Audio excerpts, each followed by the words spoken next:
When I talk with people about cannabis, they think they know everything about it. Everyone is familiar with the use of cannabis in medicine. And I guess part of you are familiar with the use for other purposes. In the last 3 years, I'm managing one of the biggest and most advanced laboratory in the world for cannabis research. If there is something I learned in these 3 years, is that I don't know anything, and that we are just starting to scratch the beginning of understanding this complex plant. People are saying cannabis can kill cancer cells. What's the meaning of it? Does it kill all types of cancers? Which cannabis? In my lab alone, I have more than 550 different strains of cannabis. Which one of them affect which types of cancer?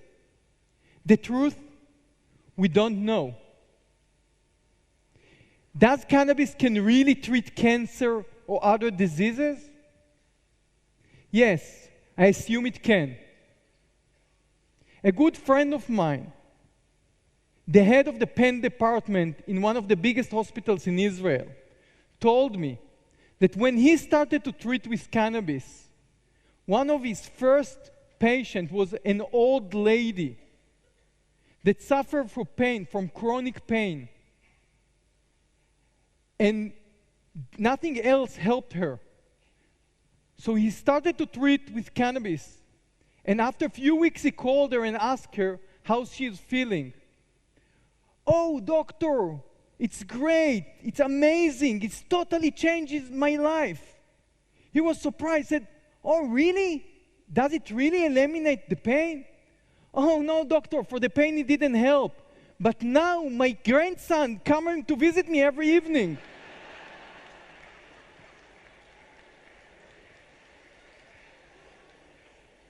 So, how cannabis is affecting us so powerfully? On the cannabis flowers, there are cells that produce unique compounds. These compounds called cannabinoids. And these compounds are unique since our body can produce similar compounds. Actually, in our body, we have a special and important system called the endocannabinoid system. This system regulates, relax, eat, sleep, forget, and protect. All these important processes and cannabis compounds affect our body through this machinery. I will give you one example. There is 2 ways to feel hunger. One is through our stomach and one through our head. When we're not eating for a long time, our stomach shrinks and we're feeling hungry. But how many times do we eat even when we are not hungry? We're finishing a huge meal. We cannot breathe. We're totally full. And then comes the dessert. It is not your blame. It's all the endocannabinoid system, believe me. Using cannabis in medicine, it's not something we invent in the last years. Did you know that cannabis is one of the ancient plants human beings used as a medicine? The Chinese used it thousands of years ago as a major medicine. The Egyptian used it to treat glaucoma or inflammation. Till 1937, more than 100 illnesses were treated with cannabis. If you will open a medicine book from 1920, and I did it in Portland half year ago, you will find out that the whole chapter is dealing with cannabis and illnesses. So think about it, it's crazy. For 5,000 years, it was the major medicine for mankind. And in the last 80 years, it just disappeared. So how cannabis came back to the medical arena? Charlotte Figi was born in 2006 in Colorado. When she was 3 months old, she started to suffer from seizures. She had more than 50 seizures a day. Till she was 5 years old, she already tried every medicine on earth, and nothing helped her. By then, she already lost her ability to walk, talk, and eat. She was about to die. When she started to use cannabis, it totally stopped her seizures. From 50 seizures a day to 1 or 2 seizures a week, and then totally eliminated. Charlotte used cannabis with very low amount of THC, the only compound that have psychoactivity in the cannabis. So actually, it didn't make her to be high or stoned, but it still eliminated the seizures. 2 months ago, a guy came in my lab with a small bottle in his hand and asked for my help.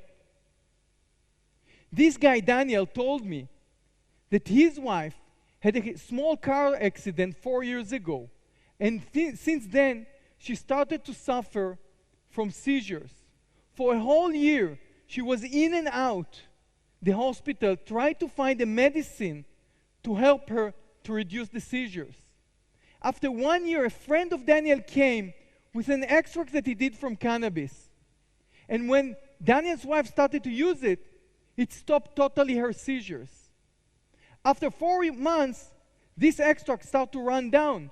So Daniel came back to his friend to make a new one. Unfortunately, the new one didn't work at all. Daniel's wife used cannabis with low THC and high CBD like Charlotte. But we have hundreds of strains like that. Every one of them contain different combinations of cannabinoids. So actually, it's a different medicine. How can we repeat the treatment? For 2 years, Daniel did hundreds of extracts until 3 months ago, bingo, he succeeded to find the one that reduced his wife's seizures again. When we started in my lab to work with cannabis and to check how it affects cancer, we find out that there is a specificity between the types of the cannabis and its ability to attack cancer cells. Cannabis number 1 will kill colon cancer, but will do no harm to prostate cancer. But cannabis number 2 will do no harm to the colon cancer, but will kill the prostate cancer.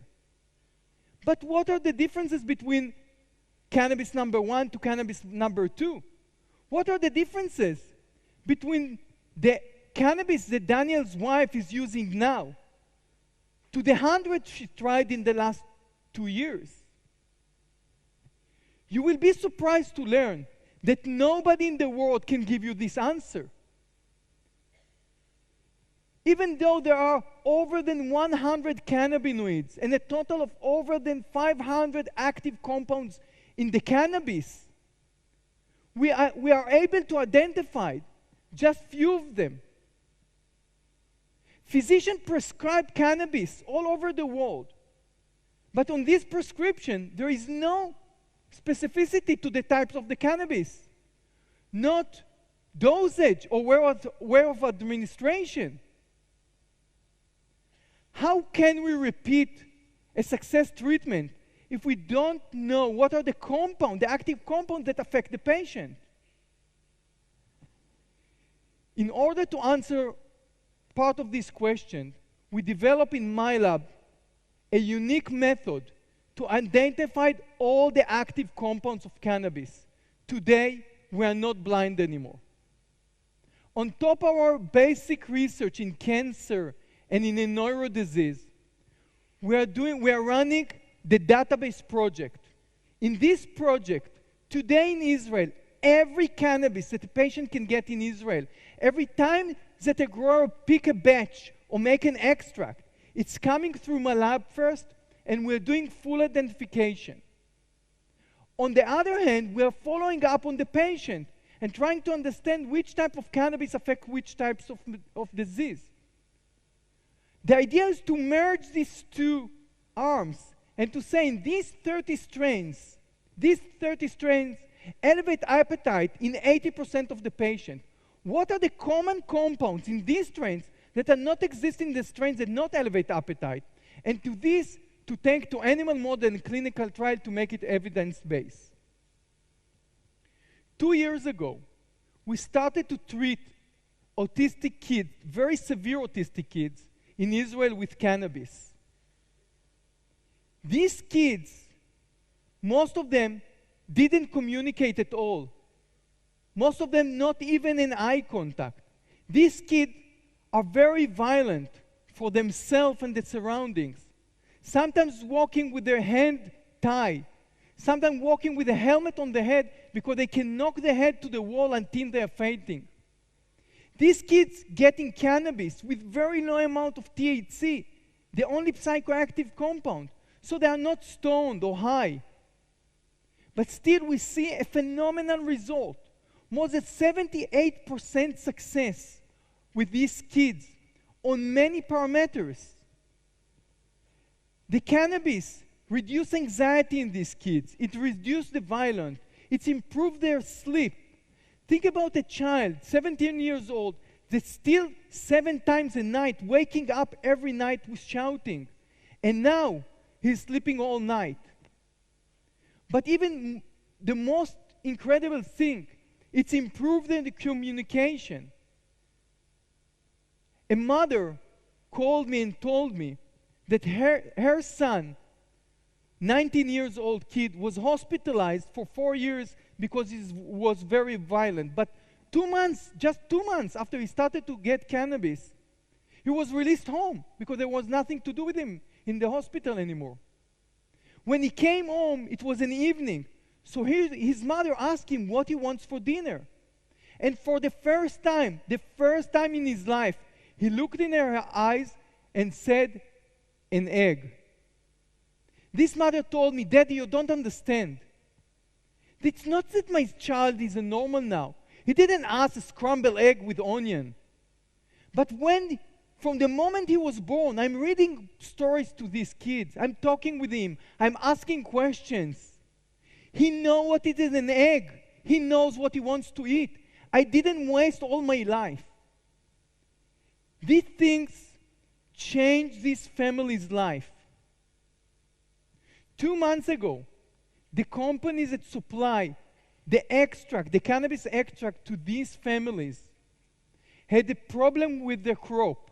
It's a plant. It didn't grow well. So they had to produce an extract with similar strain. Again, high CBD, low THC ratio 20:1, so similar that this company thought that they can say that it's actually as the original one. But after a few days, the dream crashed. These kids become violent again. One kid went through the window when the window was closed and cut his body all over. One kid jumped on his mother, 17 years old kid, jumped on his mother and beat her in a way that she had to get medical care. A father called me less than 2 weeks ago and told me that his son had such a burst of violence that in order to control him, by accident, he broke his both hands. Since we have in our database exactly what these kids got before, we were able immediately to identify the changes between the original strain to the strain they are getting now, and to direct them to a different company that has similar cannabis to the original one. For the first time, we were able to help these kids to get the right treatment. For the first time, we are able to help Daniel's wife to understand what she's getting and to repeat the success treatment.